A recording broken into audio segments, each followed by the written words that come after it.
Gracias por escuchar los podcasts de Radio Nacional. Acceda a todos los programas en rtv.es/a la carta.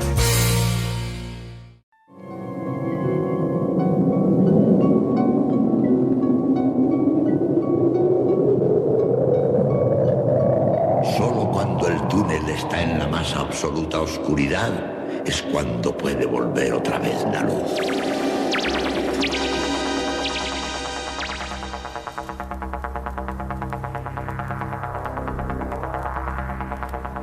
Estás entrando en el espacio en blanco. Una puerta a nuevas dimensiones de la existencia. Una nueva perspectiva sobre la realidad. Espacio en blanco.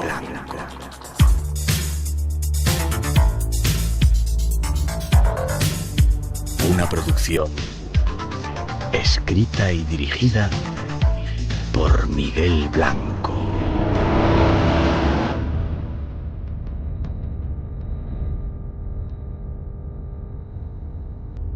Hola, buenas madrugadas. Llegamos, se abre el espacio en blanco. Hasta las 4 tenemos tiempo, las 3 en las Islas Canarias, aquí en Radio Nacional. Y es algo que hacemos en directo desde el estudio 101 de la Casa de la Radio. En directo, como digo, cuando son las 2 y 8, 1 y 8 en las Islas Canarias. Y lo hacemos con los saludos y la cordial bienvenida de todo el equipo que se encarga de realizar esta noche el programa. En la parte técnica, Rubén de Felipe y Manuel Linares, Natalia Sotillos en la realización y coordinación, Rosa Rodríguez en la producción y locución, atendiendo las redes sociales, Antonio Baena, Ramón Ola Pérez y Juan Gómez. Y este que os habla, Miguel Blanco, un placer para todos nosotros estar aquí abriendo y compartiendo este especial tiempo de radio. Abrimos redes sociales, ya sabéis, como siempre tenemos 3 premios esta noche para agradecer vuestra atención. Hay un WhatsApp 633 para vuestras notas de voz, 633 50 50 11. En las redes sociales Blanco Radio en Facebook, Twitter e Instagram. Y además tenemos un email, espacioenblanco@rtve.es. Recordar que seguimos con hoy es el último día, esa campaña de ayuda a las familias y a los ancianos. Estamos pidiendo simplemente que mandéis un mensajito al 28099 con el texto Ayuda a Familias, 28099, Ayuda a Familias, y podemos ayudar mucho. Invitados especiales llegan hoy. Vamos con un avance de lo que os hemos preparado, ya veréis. De nuevo nuestro programa se presenta viajero, muy viajero. Contamos con invitados de excepción que nos van a llevar por el mundo a descubrir nuevos misterios. Y lo hacen de esta manera. Un Boeing 747 alcanza una velocidad de casi 1000 kilómetros por hora. Teniendo en cuenta que el perímetro de la Tierra es de unos 40.000 kilómetros, este avión tardaría menos de 2 días en completar la vuelta al mundo. Según nuestros cálculos, el mismo viaje en coche nos llevará algo más de 2 años. Acompáñanos en un viaje, en esta ocasión por el Atlántico, a conocer tribus, gentes, costumbres y lugares mágicos. Será nuestro primer tema, pero habrá más.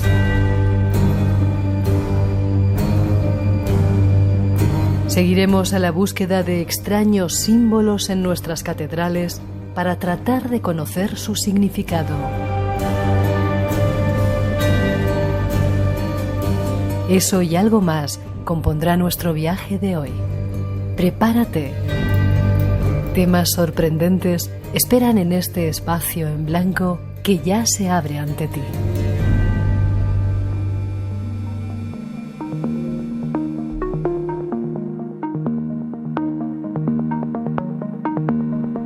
Ahí están las intenciones, con alguna que otra sorpresa todavía ahí guardada. Y solo nos queda saludar a nuestro primer invitado, Daniel Landa. Buenas noches, Daniel. Buenas noches, Miguel, ¿cómo estás? Un placer estar contigo. ¿Te cuento un secreto que no te he contado? Por favor, adelante. adelante. Cuando yo vi tu primer documental, esos que ponían en la 2, cuando en ese momento de la siesta, Sí. yo dije, tengo que conocer a este tío. Tengo que conocer a este tío. Qué cosas tan chulas has hecho. Déjame que te presente, ¿vale? Muy bien. Periodista, director de documentales, realizador, ha dirigido y presentado varias expediciones que suman en total más de 120 países, eran 120. 120 por ahí, no los he contado, si te digo la verdad, pero creo que es algo más de 120, 125, una cosa así. Vale. En 1999, con emprendió la travesía en coche que separa su ciudad natal de Palencia, Singapur, en el sudeste asiático, con dos, ¿no? Exactamente, con un amigo palentino y un madrileño. Ya ha llovido desde entonces, pero sí, esa fue nuestra primera gran ruta. Yo me refería a otra cosa, pero bueno, ibas acompañado de 2 personas. El viaje de los 3 océanos hiciste. Hiciste un programa también de viajes por Europa.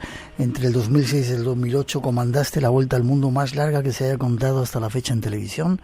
Una travesía terrestre que incluye todas las grandes rutas del planeta, más de 100.000 kilómetros por carretera y 51 países.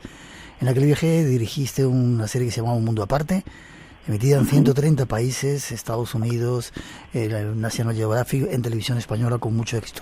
Yo he visto mientras preparaba algunos de las preguntas y los temas que nos has pasado, las críticas que hacían a tus documentales, y casi todas muy buenas, ¿verdad?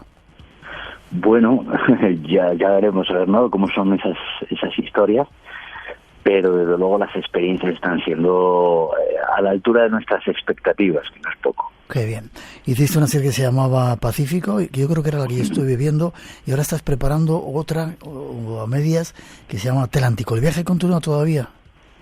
El viaje, pues por desgracia se ha interrumpido, ¿no?, por lo que está afectando a todo el mundo. Y sí, la idea era partir desde Finisterre. Sí, espera, nos lo vas a contar enseguida en cuanto pongamos una introducción que quiero. Quiero preguntarte, ¿qué te lleva a un tío palentino de ahí de los Cerratos a viajar tanto y haber dado tantas vueltas por el mundo, y sobre todo con un equipo muy pequeño, y hacer esa calidad de trabajo que hacéis tan bueno? Recomiendo a nuestros oyentes, si no ¿se pueden ver tus documentales en algún sitio? Bueno, pues actualmente Pacífico se está emitiendo en Amazon Prime. Sí. Y Un Mundo Aparte, bueno, pues por desgracia le hemos perdido un poco la pista.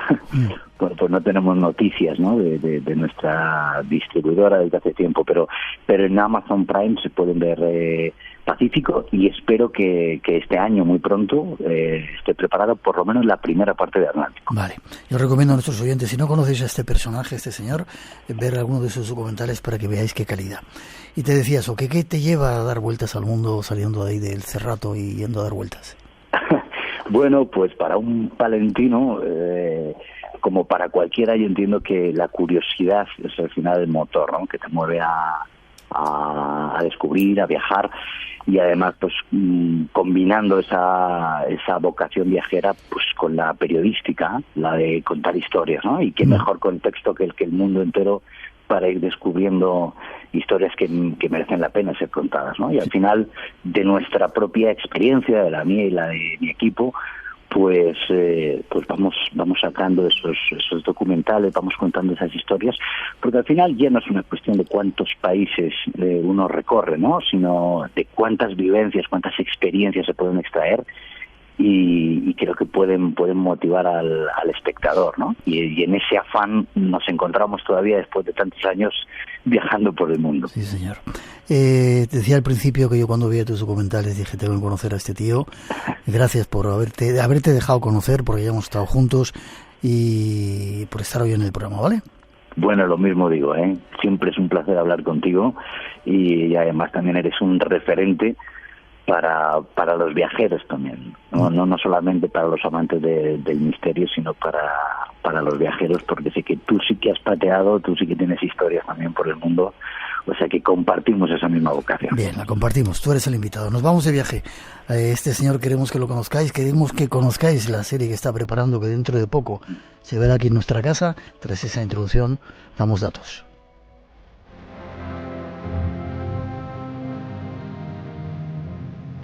Nuestro invitado de hoy es un viajero, un aventurero que recorre el mundo a la búsqueda de señales de vida.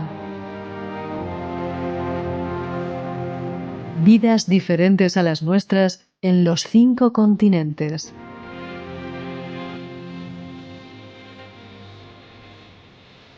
Ha realizado diferentes series de documentales por el mundo, entre otros Mundo Aparte y Pacífico.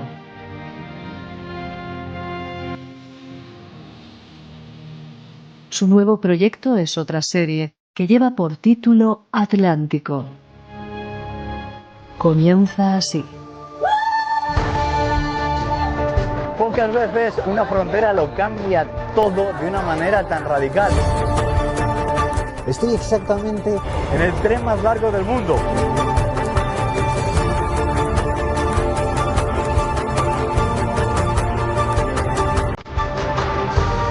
Pero no hay ya para subir aquí, para.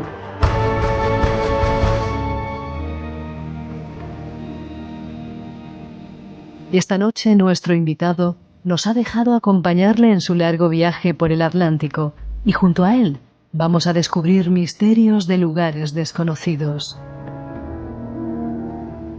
¿Te ha gustado, Daniel? Sí, claro que me gusta. Siempre que escucho la banda sonora de Iván Palomares, que ya es pues un compañero más de viaje a través de la música, siempre me emociono, ¿no? Aunque todavía no esté preparada la serie. Pero es motivante incluso para mí, que lo he vivido, ¿no? Qué bien. Le decía si le había gustado porque le hemos pasado, normalmente no hacemos eso, el guión a Daniel, porque tenemos que hacer los programas cada uno en su casita. Nosotros estamos aquí en directo en Prado del Rey, pues para que viera cómo cambiaba el guión a cómo está luego hecho, ¿verdad? Sí. Vale, sí. Nos vamos con la serie Atlántico. ¿Por qué? ¿Por qué tanto viaje? ¿Qué pretendes con esta nueva serie? Bueno, al final uno pretende seguir indagando un poco los confines del hombre, ¿no? Del ser humano. Y después de haber hecho la serie Pacífico, que nos llevó hasta, bueno, pues por todo el sudeste asiático, por todo el Oceanía, ¿no? Esas islas tan remotas. Bueno, queríamos volver un poco al viaje clásico en coche, en todo terreno, recorrer una larga distancia.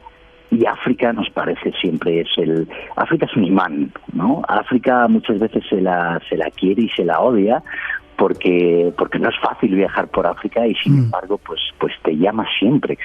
Y pensar en hacer circunvalar el océano Atlántico por tierra siempre, ¿no? Desde Finisterre, que es un lugar tan emblemático, hasta Sudáfrica en un primer tramo, y luego tenemos pendiente hacer América desde Ushuaia, bordeando hasta Groenlandia y volver otra vez hasta Finisterre. Ese sería el viaje completo, ¿no? Wow. Me parece un viaje circular precioso, que además tiene un gran sentido, que acabaría en el Camino de Santiago, ¿no? Que me parece uno de los grandes viajes, y hacerlo a la inversa, ¿no? Un poquito más largo, yendo primero hacia el sur de África. Y creo que toda la costa atlántica de África es posiblemente el África más genuino, quizá el menos conocido, ¿no? Porque no está dentro de los grandes parques naturales, aunque hay parques espectaculares, pero no es Tanzania, Kenia, ¿no? Esa zona de Uganda. Y sin embargo me parece que desde el punto de vista humano es uno de los lugares más ricos, ¿no? Más apasionantes que se puede recorrer en el planeta. ¿Qué equipo llevas en esta ocasión? ¿Sois muchos? Pues en esta ocasión somos un equipo de 4 personas. Hemos subido uno más, ¿no? Un poco pues para intentar redondear la parte de la fotografía, que es algo que siempre intentamos cuidar, porque me parece que al final cuando tú das un tratamiento humano a las tribus, creo que además hay que hacerlo con el mimo y el cuidado que merecen también todas estas culturas. Y bueno, pues tenemos a Vincent Modino, Tato de la Rosa y Camila Rodríguez, que son unos auténticos fenómenos los 3. La verdad es que es un equipazo. Y la verdad yo estoy muy contento y siempre muy orgulloso de contar con gente apasionada y por otra parte muy profesional, ¿no? Lo cual es un equilibrio perfecto para abordar este tipo de expediciones. Qué chulo. En esta ocasión en vez de con 2, con 3. ¿Perdona? Que en esta ocasión en vez de con 2, digo con 3. Estás haciendo... Hemos subido uno más, efectivamente. Vale. Ahora somos 4. Viajamos en dos vehículos. Te iban a preguntar, ¿2 coches lleváis? Sí, llevamos 2 Volvo XN60, la verdad, espectaculares y bueno, pues vuelta a los orígenes de un mundo aparte, donde la carretera era un poco el lugar habitual, ¿no? del viaje, y donde pues el camino lo íbamos haciendo conduciendo nosotros de principio a fin, que al final también redondea la aventura. Ya. Te has acercado más, creo ahora, o te estás acercando más al mundo mágico que quizá en anteriores reportajes. Bueno, porque de hecho las comunidades que visitamos están más rodeadas de mágica, ¿no? Al final, y bueno, incluso desde la península ibérica, ¿no? Al final muchas tradiciones están muy vinculadas a la devoción, o bien religiosa o bien animista, mágica. Y en África hemos tenido ejemplos más que suficientes para darnos cuenta de que la magia está por todas partes, ¿no? Basta con salirse un poquito del camino para encontrarla, porque esa magia se disipa en las grandes ciudades, en las grandes poblaciones, pero cuando uno se sale del camino y va buscando esas comunidades un poquito más apartadas, va intentando indagar en esas tribus, se lo encuentra siempre, y es imposible contar su historia sin contar su magia. Es algo que va absolutamente unido. Esta noche Daniel nos va a adelantar alguna de esa parte mágica del viaje que ha encontrado. Enseguida nos vamos a comenzar el viaje, pero ¿hasta dónde llegaste en esta primera etapa, hasta que te pilló el confinamiento en el que estamos? Pues mira, estábamos en el norte de Benín. Nos estábamos ya asomando al país Zomba y tuvimos que volvernos de urgencia. O sea que en Benín ahora nuestros coches están en Cotonú, a buen recaudo, de decir, con un guía espectacular que gracias a él pudimos salir a tiempo y además dejar los coches en sus manos, que son muy buenas manos. O sea que hasta Benín llegamos y ahí volveremos, espero pronto. Perfecto. Ya te están mandando saludos desde Toledo. Sara Brand desde Ohio, Toledo, Ohio. Un beso grande, dice, para Daniel y bueno, y para mí también, dice. Vamos a dar pasitos, ¿vale? Vamos a tratar de entrar un poquito en todo eso que nos vamos a adelantarnos en lo que vas a contar en parte en los documentales, ¿vale? Creo que empezamos por nuestro país. Espacio en Blanco, en Radio Nacional, con Miguel Blanco.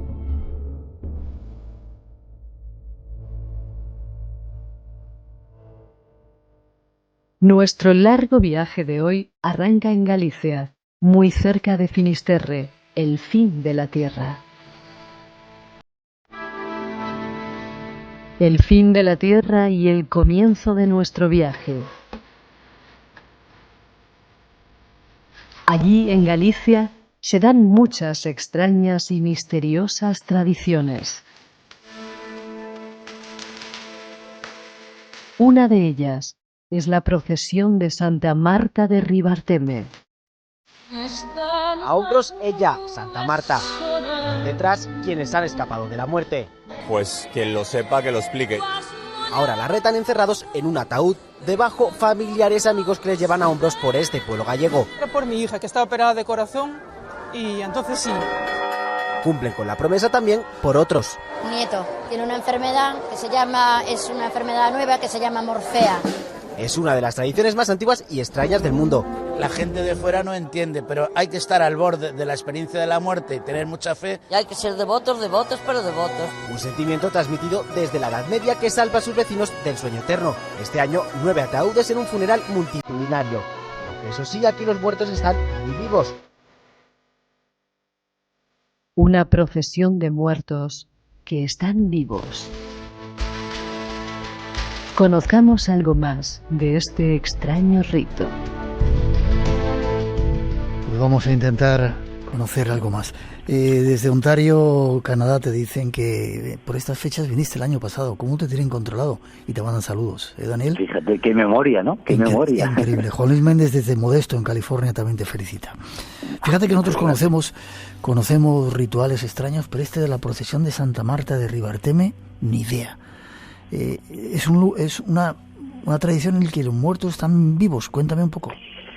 Claro, es una cosa muy curiosa, ¿no? Y además, en todo este tipo de tradiciones, uno muchas veces se queda con la parte excéntrica que la tiene, pero cuando uno está allí y vive esa tradición, la verdad es que sobrecoge, ¿no? La forma en la que los aldeanos viven esa tradición. De lo que se trata es de que durante cada año, el 29 de julio, las personas, algunos de los devotos de esta santa, que han estado al borde de la muerte, que han pasado por un trance, alguna enfermedad, un accidente, agradecen a Santa Marta el hecho de estar vivos. Y entonces lo que se organiza es una procesión donde nosotros cuando estuvimos creo que había 8 o 9 fieles que van porteados en ataúd, fingiendo su propia muerte para celebrar que siguen vivos, ¿no? Lo cual no deja de ser, un tanto sobrecogedor y sorprendente. Es que además Santa Marta era la hermana de Lázaro, que fue resucitado, ¿no? por Jesús. Y claro, es la patrona de los resucitados, que supongo que será la única, porque yo tampoco sé de otros casos. Qué curioso. Y entonces, el origen de cómo esta tradición llega a este pueblecito de Asneves. ¿En qué parte está de Galicia? En Pontevedra. Pontevedra, Asneves. O sea, estamos hablando de una tradición muy antigua, cuyo origen, la verdad, no es un tanto incierto, ¿no? Hay teorías que dicen que si eran gente de las cruzadas que tenía devoción a esta santa y llegó a Galicia, otros dicen que si era por el camino de Santiago, ¿no? Donde tenía gente, pues que con una gran devoción a Santa Marta. Y además, es curioso porque, yo en 2017, me parece que tuve la oportunidad de ver la tumba, la segunda tumba de Lázaro, que está en Chipre, está en Lárnaca. Y recuerdo que además a los resucitados, por lo visto, no se les puede enterrar, entonces está como en una urna y hay 2 tumbas vacías representando las 2 muertes de Lázaro, ¿no? Y años después pues me encuentro que en España, en un pueblecito de Galicia, rinden devoción a la hermana de Lázaro en esta tradición que es tan sorprendente. Qué curioso. ¿29 de julio se celebra? 29 de julio, sí. A ver si llegamos este año, me encantaría verla. Sí, la verdad te lo recomiendo porque además pues uno sale, como te digo, sobrecogido por la inmensa devoción de todos los que lo rodean, ¿no? Ahí no se permite ningún tipo de frivolidad, ¿no? Aunque para los que venimos de fuera, ¿ves qué es esto, no? Estos ataúdes, van llevando gente en ataúdes, ¿no? Y los familiares lloran desconsoladamente algunos, ¿eh? O sea, es una cosa seria y muy sentida. Qué curioso, sí. Lo decimos a nuestros oyentes en Galicia, hay mucha gente que nos escucha, contarnos algo más de esta procesión de Santa Marta de Ribarteme. Es curioso, hemos visto, mientras preparábamos algunos documentales, y lo que tú decías, ¿no? Las personas vivas van en el ataúd, a veces tapándose del calorcito que hace, y eso, celebrando que están vivas. Qué curioso, ¿verdad? Sí, además va una orquesta detrás, y yo recuerdo que los ataúdes están en una iglesia previamente, ¿no? Antes de introducirse los devotos allí. Y no dejan acercarse, se lo toman con esa gran seriedad. Y también hay penitentes, es decir, hay gente que, recuerdo de ver gente arrodillada, pues que iba en penitencia, ¿no? Tal es la devoción que tienen a esta santa en ese pueblo. No se sabe muy bien por qué razón, pero es así.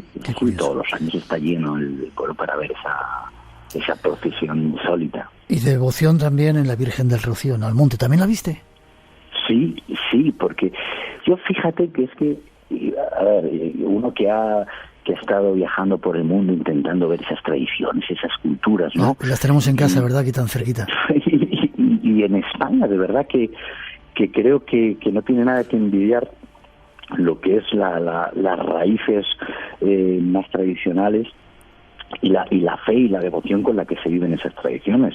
Estuvimos en el Rocío el día en que trasladaban, esto se hace una vez cada 7 años, se lleva el Rocío a Almonte, o sea, la Virgen del Rocío a Almonte, y ahí está 9 meses hasta que vuelve otra vez al Rocío, ¿no? Y aquello me dejó, si lo de Santa Marta era devoción, de verdad que ir a ver el salto de la reja, toda esa gente absolutamente fuera de sí, ¿no? Que es de alguna manera el mismo gesto, la misma creencia, ¿no? Tú ves esos rostros, ves esa devoción, y no es menor que la que puedes ver en otros lugares de África con el vudú, en otras religiones. Es exactamente el mismo principio, ¿no? El creer en que hay algo más allá, algo trascendente.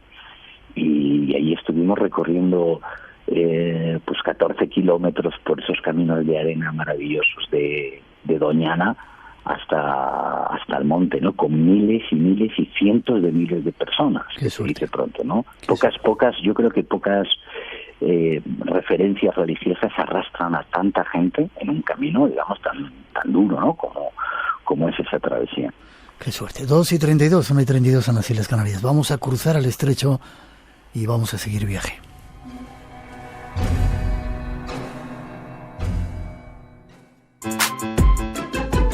Radio Nacional de España, el sonido que nos une. María León, buenos días. Buenos días, mira. Luis Cáceres, buenos días. Buenos días, yo soy un asiduo... Las mañanas del fin de semana en Radio Nacional. Seguimos compartiendo la mañana del sábado con ustedes. No saben lo feliz que me hace saber que están ahí escuchándonos. No es un día cualquiera, con Carlas Mesa. Espero que nos acompañen todos los fines de semana. Sábados y domingos desde las 8:30 de la mañana, las 7:30 en Canarias. Y recuerda, 14 horas fin de semana, sábados y domingos a las 2 de la tarde. Radio Nacional de España.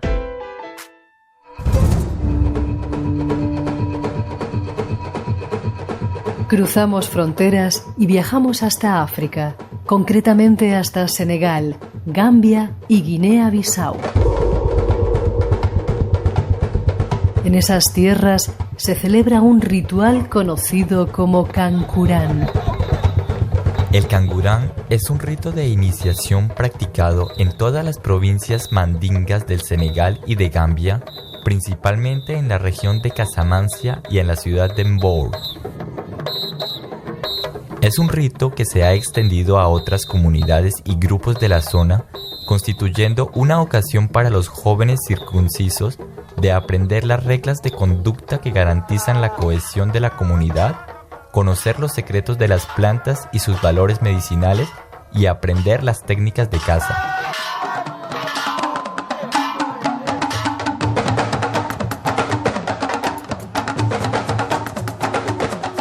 Un extraño ritual donde se les concede a los iniciados cualidades físicas sobrenaturales, saltos o bailes imposibles.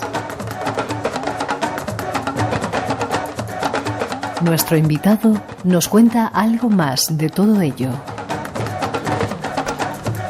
Supongo, Daniel, que habrás escuchado tambores de estos cuando ibas por ahí, pero déjame antes... Constantemente, sí. Que te mandan saludos desde Zendaya, en Francia. Dice, si vais por ahí tenéis que probar el chorizo de las Neves. No sé qué será esto, pero suena rico. Y desde Argentina... Lo probamos, que sepas que lo probamos. Ah, ¿lo probaste? Sí, lo probamos. ¿Qué es? Cuéntame. Espectacular. ¿Qué es? Sí, señor. ¿Qué es? ¿Es un chorizo? Sí, pues es un chorizo a la brasa, porque de hecho, cuando acaba esa procesión hay un comedor y ofrecen chuletos, ofrecen un chorizo espectacular que me decían estos de aquí, de la tierra, y lo estuvimos degustando después de la procesión. O sea, hay tiempo para todo también, no solo para la consternación. Qué bien. Dicen, cuando Daniel pase por Argentina, si pasa por Gualeguaychú, en la provincia de Entre Ríos, verá un paisaje muy bonito. Y desde allí David Caballero te saluda y dice que es un lujo escucharte. Vale. Bueno, intentaremos ir. Vamos Hoy he estado hablando precisamente, preguntando a unos amigos de Senegal sobre este ritual. ¿Qué es eso del Kankurang? Bueno, el Kankurang es un ritual y es también un personaje, ¿no?, que da nombre al ritual. El Kankurang es una especie de autoridad espiritual que aparecen en ciertas ceremonias, como la de las iniciaciones, ¿no?, que es lo más habitual, es cuando van a circuncidar, porque incluso siendo animistas o incluso musulmanes, la circuncisión es algo más africano que religioso, ¿no? Y Y el Cancurán es una figura a la que se le conceden poderes sobrenaturales, tanto en lo físico como en lo espiritual, ¿no?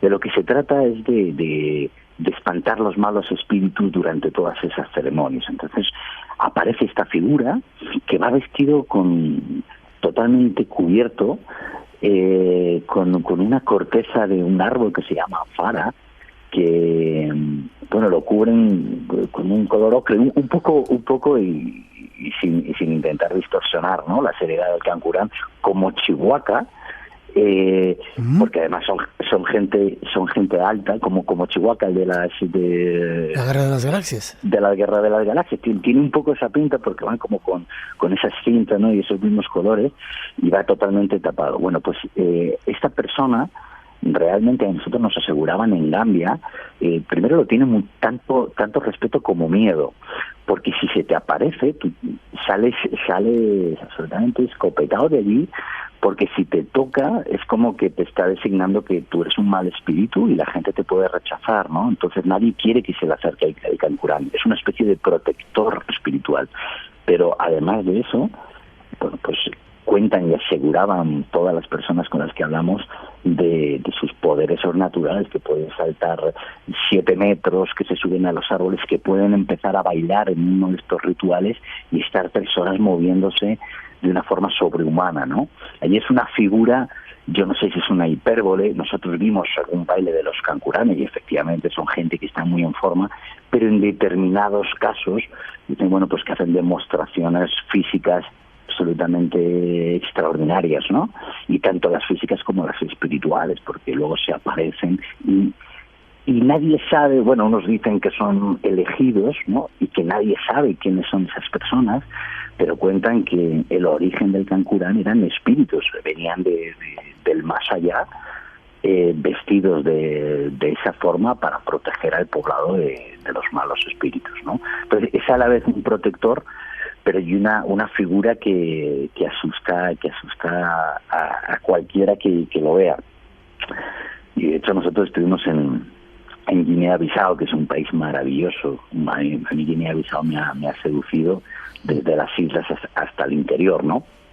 Y en una pequeña aldea que se llamaba Tabayenque, bueno, pues asistimos a un ritual de iniciación.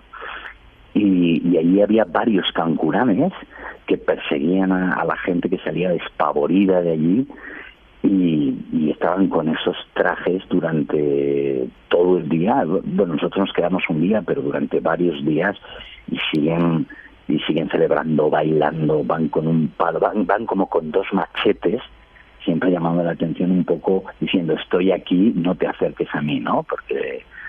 Porque soy el protector de los espíritus y alejaros, ¿no? Como haciendo un círculo alrededor, y toda la gente salía corriendo cada vez que aparecía el Cancurán.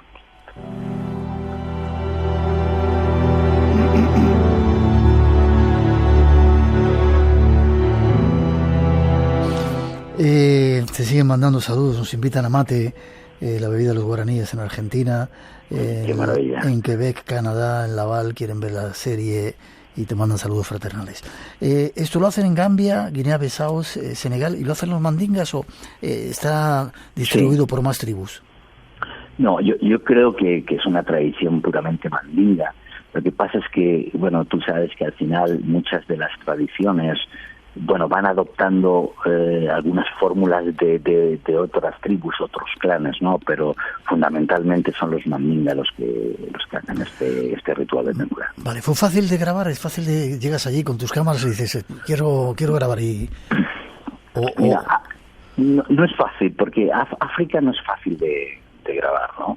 Y además, a ver, en el tema de los rituales hay siempre grados, ¿no?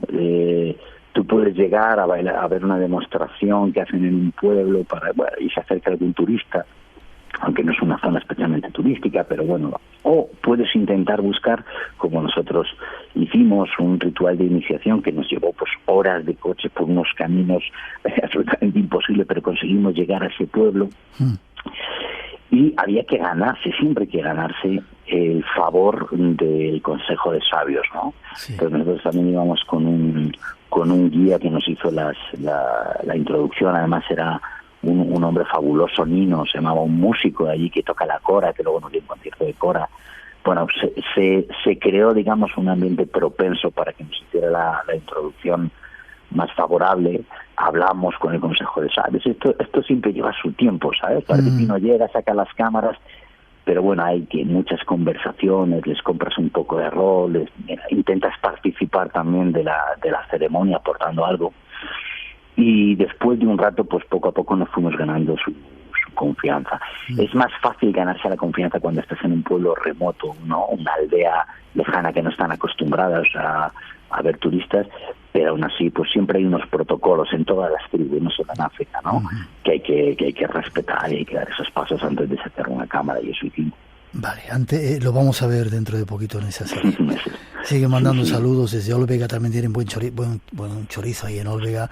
Marcos Guijorro, en San Martín de la Vega, en Madrid. Nos vamos, antes un recuerdo de la campaña que estamos haciendo, y nos vamos a Costa de Marfil, otro país fascinante. Hola, soy el Padre Ángel de Mensajeros de la Paz, y en este tiempo de crisis necesitamos de vuestra ayuda. Espacio en Blanco. Desde Radio Nacional lanzamos una campaña de ayuda solidaria para socorrer a nuestros ancianos y a las familias necesitadas de comida en estos días de crisis. Manda un mensaje con el texto Ayuda Familias al número 28099. El importe del mensaje, 1,20 €, se destinará íntegramente a ayudar a esas familias que hoy lo necesitan. Ayúdanos a ayudarles. Muchas gracias. Recuerda, 28099, con el texto Ayuda Familias. Espacio en Blanco, en Radio Nacional.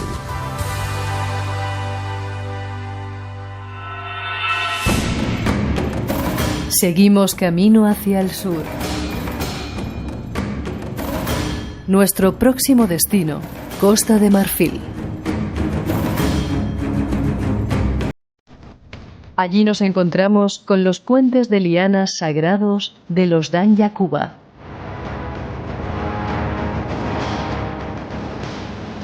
En una localidad llamada Bantú puede visitarse el que es tal vez el más importante de los puentes sagrados de los Dan Yakuba. Un puente de lianas que, según la creencia, ha sido construido por los espíritus del bosque.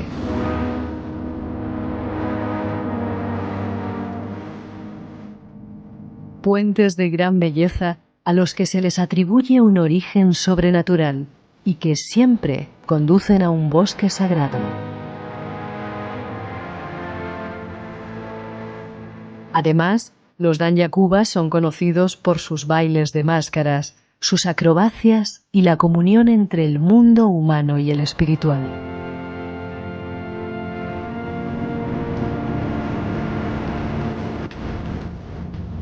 Dejemos que sea nuestro invitado quien nos descubra más detalles de estos puentes sobrenaturales. Pues vamos a Costa de Marfil. ¿Cómo os enteráis de esta serie de cosas, estos puentes sagrados de los Dan Yakuba?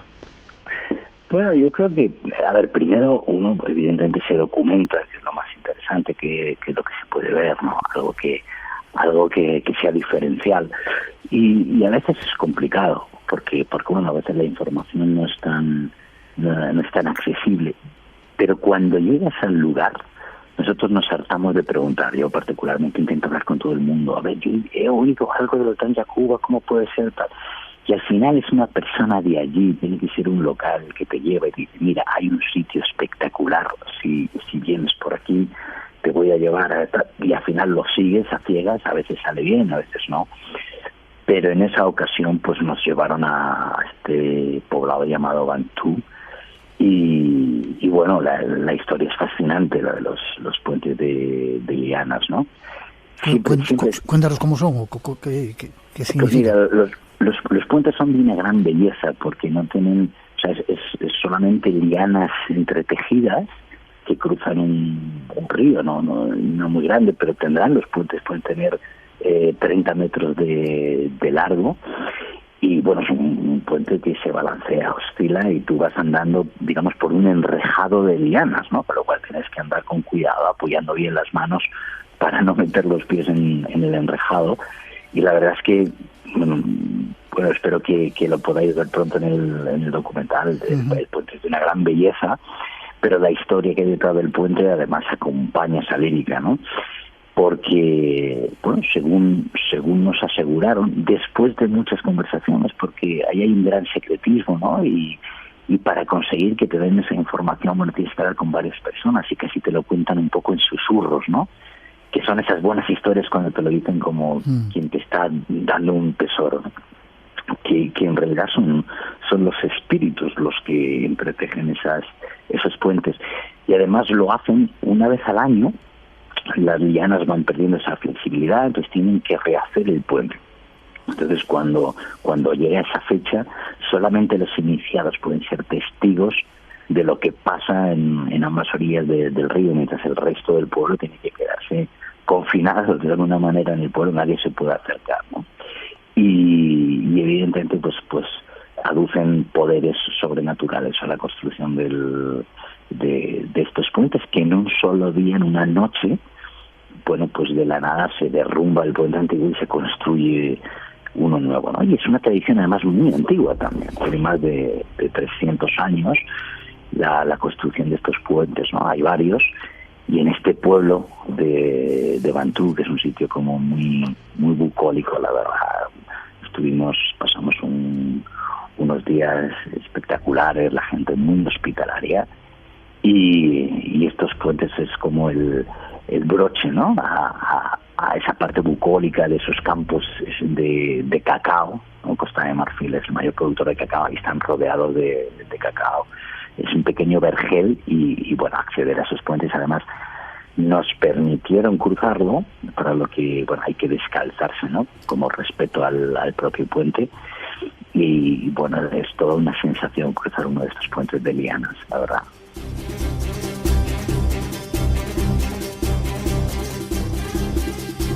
Seguimos, si te parece, en Costa de Mar. Una pregunta antes que nos hacen. ¿Dónde dormís cuando vas a un sitio de estos? ¿Qué dormís? ¿Con la gente del poblado? Ahí no habrá hoteles, ¿no? Claro, allí, bueno, pedimos permiso primero, hay una jerarquía, ¿no? Y siempre tienes que respetarla al jefe de la tribu. Y normalmente el jefe es el que te acoge en su casa, ¿no? Nos dejaron un camastro.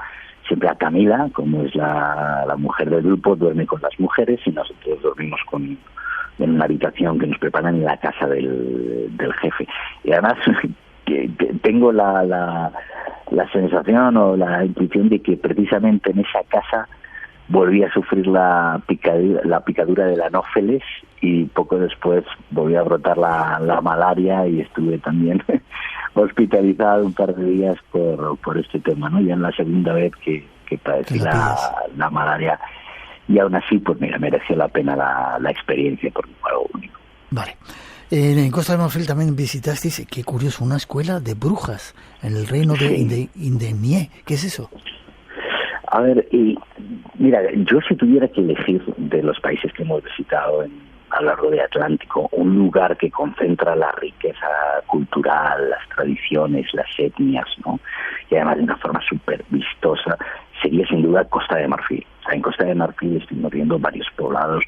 La verdad es que te podría contar un montón de rituales a los que asistimos, coloridos, acrobáticos, de todo tipo, ¿no? También los dan Yacuba, hacen un baile de máscaras con zancos que es una cosa circense prácticamente, ¿no? En otro pueblecillo de esos remotos. Y cuando estuvimos en la parte oriental, ya cerca de Togo, de Ghana, asistimos a una escuela de comia que llaman, ¿vale? Las comias son brujas, son mujeres, hay algún hombre también, pero prácticamente todas son mujeres, bueno, pues que están ilustradas en el arte de la adivinación, del más allá, y del tratamiento psíquico y espiritual a las gentes con problemas de este tipo, ¿no? también curan algunas dolencias físicas, pero sobre todo es en la parte espiritual. Y la verdad es que tuvimos una experiencia bastante fuerte y bastante inolvidable, porque todo esto hay que contarlo casi en tono de cuento, y puede parecer un poco surrealista y un poco increíble, pero la verdad es que nos recibió un rey que hay en el reino de Indeñé. Hay varios reyes y un pequeño virrey. Primero tienes que ir a recibirle, ¿no? O sea, tienes que ir a visitarlo, y él te recibe, y es todo como una gran parafernalia real. Y estuvimos tanto tiempo con el rey, porque le hablaba, daba sus discursos y demás, que habíamos quedado en esta escuela de brujas y llegamos tarde. Y al llegar tarde se pusieron un poco nerviosas, porque ellos tienen que hacer un sacrificio antes de empezar lo que son los rituales que nos querían enseñar. Y el sacrificio se hizo después del mediodía, lo cual ya era un síntoma como de mala suerte, algo iba a pasar y tal y cual. Déjame que te pregunte antes, ¿era una escuela normal con pupitres y eso? ¿Perdón? Si era una escuela normal con pupitres y todo. No, a ver, la escuela era una especie de recinto con unas pequeñas habitaciones donde ellas pernoctaban y vivían allí 3 años sin volver a su casa, es decir, allí viven, allí duermen, allí comen, allí todo, ¿no? Y luego tienen como una sala que luego nos llevaron, donde ellos practican y se habitúan a la adivinación. Entonces hay como, hay varias salas donde tienen lugar diferentes materias, por decirlo así, ¿no? Y había una mujer que era la encargada de ilustrar a todas las candidatas, que tienen que pasar una serie de pruebas para conseguir, digamos, la licencia, que es algo muy respetado allí. Es decir, no estamos hablando de una cosa excéntrica que hagan, o sea, una comía es una persona respetada y que tiene la posibilidad de ir a tratar a la gente, y como nos decían, iban a visitarles pues políticos, gente de la realeza, incluso sacerdotes católicos que iban a pedir consejos a las comías, ¿no? Por lo cual es algo bastante respetado. Vale. ¿Te vas a quedar después de las noticias un ratito más? Sí, lo que tú quieras. Vale. ¿Qué pasó? Llegasteis tarde, el sacrificio se hizo tarde, ¿y qué ocurrió? Tenemos 4 minutitos antes de las noticias. Nada, te lo cuento muy rápido. Entonces, ellos empiezan pues la música de tambores y entran en trance. Es un baile donde poco a poco, cada vez, pues van entrando en trance, un baile cada vez más frenético, con ciertos espasmos, una cosa bastante vistosa y bastante sorprendente. Y nosotros estábamos grabando, y en un momento dado cogemos una cámara con un gimbal, que es una cámara atada, digamos, como a un palo, ¿no? Que va siguiendo, que te sirve como estabilizador. Y dejamos la cámara principal en el trípode, que son estos trípodes grandes y muy sólidos. Y en un momento determinado, el trípode solo, sin venir a comentar algo absolutamente imposible en la física, que en toda la experiencia donde hemos tenido un trípode en una cámara, se vuelca y se cae, estando en un suelo totalmente horizontal, o sea, sin que nadie lo tocara, ¿no? Y según se cae, yo digo, ¿qué ha pasado aquí? Y me viene la maestra de la escuela y me dijo, es que los espíritus están empezando a enfadarse porque las cosas no se han hecho bien aquí. Y lo dijo además con tal naturalidad que nos quedamos realmente impactados. La cámara, pues sufrió algún pequeño percance, pero cayó delante de nuestros ojos, se venció sin que nadie la tocara. Y luego nos llevaron a hacer el ritual de adivinación, donde con una gran certeza nos dijeron, vais a tener un problema, el viaje va a cambiar, va a haber un problema gordo y va a haber un problema pronto. ¿Y acertaron? Y bueno, estamos en España porque se interrumpió el viaje pocas semanas después, ¿no? De forma muy radical por el tema de la pandemia, ¿no? Pero nos lo dijo alguien que también entraba en trance y dijo, no, está diciendo que el viaje va a sufrir un trastorno importante y un problema serio. Nos quedamos un poco estupefactos y luego pues tuvimos que volvernos a España. O sea que por lo menos en ese momento acertaron de lleno, la verdad, por desgracia. En un minutito, en esos países hay niños guerreros, o había niños guerreros no hace mucho tiempo. ¿Os habéis encontrado? Y dicen que mucha pobreza. ¿Habéis visto también esa parte o...? Bueno, pobreza hemos encontrado, evidentemente, por desgracia, en muchos lugares, ¿no? Yo, si tuviera que resaltar un lugar que me pareció realmente devastado, yo no he visto una cosa igual, es Guinea, ¿no? Llamada Guinea Conakry. Entonces estuvimos en Conakry. Es un lugar que realmente te deja un poco consuelo, ¿no? A la esperanza, porque está devastado. Allí sufrieron el tema del ébola. Y en todos esos países donde la pobreza ha entrado de lleno, donde prácticamente se vive en una gran desesperanza, ¿no? Ese fatalismo africano concentrado en lugares como Guinea, es donde bueno, pues los niños suelen desviarse antes, en el sentido de que, bueno, pues hay problemas bélicos, conflictos en el norte terribles, y muchas familias acaban destinando sus propios hijos a ciertos conflictos, ¿no? Que se llevan en la parte oriental del país. Hay unos grandes conflictos llenos de niños guerreros también, ¿no? O sea que sí, es triste. Nosotros no entramos en esa parte del país porque nos lo desaconsejaron, porque íbamos en 2 Volvos y era extraordinariamente complicado entrar ahí. Vale, hacemos una pausita si te parece. Venga, perfecto.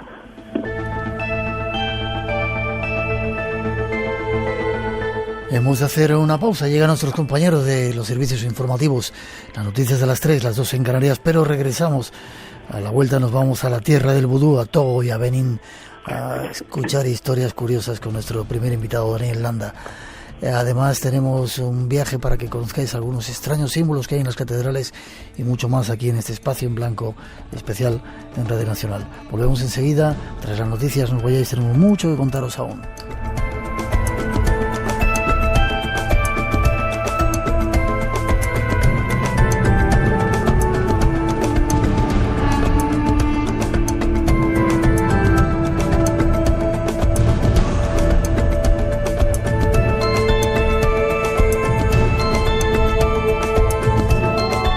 Lo desconocido te aguarda en un lugar.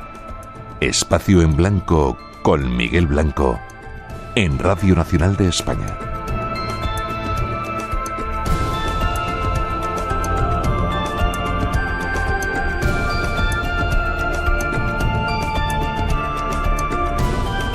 Espacio en Blanco. En la madrugada del sábado al domingo, a partir de las 2, la 1 en Canarias. El misterio continúa. En Radio Nacional, con Miguel Blanco.